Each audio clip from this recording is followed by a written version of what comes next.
ಧನುರಾಶಿಯ ವರ್ಷ ಭವಿಷ್ಯವನ್ನು ನೋಡೋಣ. ಚತುರ್ಥ ಸ್ಥಾನದಲ್ಲಿ ಶನಿ ಇರೋದ್ರಿಂದ ತಾಯಿಯ ಆರೋಗ್ಯದಲ್ಲಿ ಸ್ವಲ್ಪ ಏರುಪೇರು ಉಂಟಾಗುತ್ತೆ.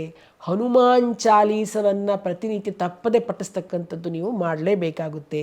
ಆಮೇಲೆ ಗುರುವಾರ ಗುರು ದೇವಸ್ಥಾನಗಳಿಗೆ ಹೋಗ್ತಕ್ಕಂಥದ್ದು, ಗುರುಗಳನ್ನು ಕಂಡು ಬರ್ತಕ್ಕಂಥದ್ದು ಮಾಡಿ. ಸಾಯಿಬಾಬಾ ದೇವಸ್ಥಾನಕ್ಕೆ ಹೋದರೆ ಸಿಹಿ ಹಂಚ್ಕೊಂಡು ಬನ್ನಿ. ದಕ್ಷಿಣಾಮೂರ್ತಿ ದೇವಸ್ಥಾನಕ್ಕೆ ಹೋದರೆ ಕಡಲೆಕಾಳಿನ ಹಾರ ಹಾಕ್ಬಿಟ್ಟು ಬನ್ನಿ.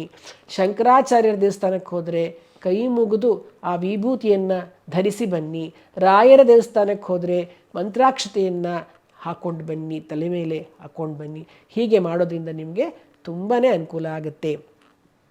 ಇಷ್ಟೆಲ್ಲ ಮಾಡೋದಲ್ದೇ ಕೇಸರಿ ಇರುತ್ತೆ ನೋಡಿ, ನಾವು ತಿಂತೀವಲ್ಲ ಕೇಸರಿ ದಳ, ಆ ಕೇಸರಿ ದಳವನ್ನು ಒಂದು ಯೆಲ್ಲೋ ಕಲರ್ದು ಬ್ಯಾಗ್ ಹೊಲ್ಕೊಂಬಿಟ್ಟಿರೋದೊಂದು ಚಿಕ್ಕದಾಗಿ ಒಂದು ಬ್ಯಾಗ್ ಸಿಗುತ್ತೆ ನಿಮಗೆ, ಅಥವಾ ಕೈಯಲ್ಲೇ ಹೊಲ್ಕೊಂಡ್ರೂ ಪರವಾಗಿಲ್ಲ.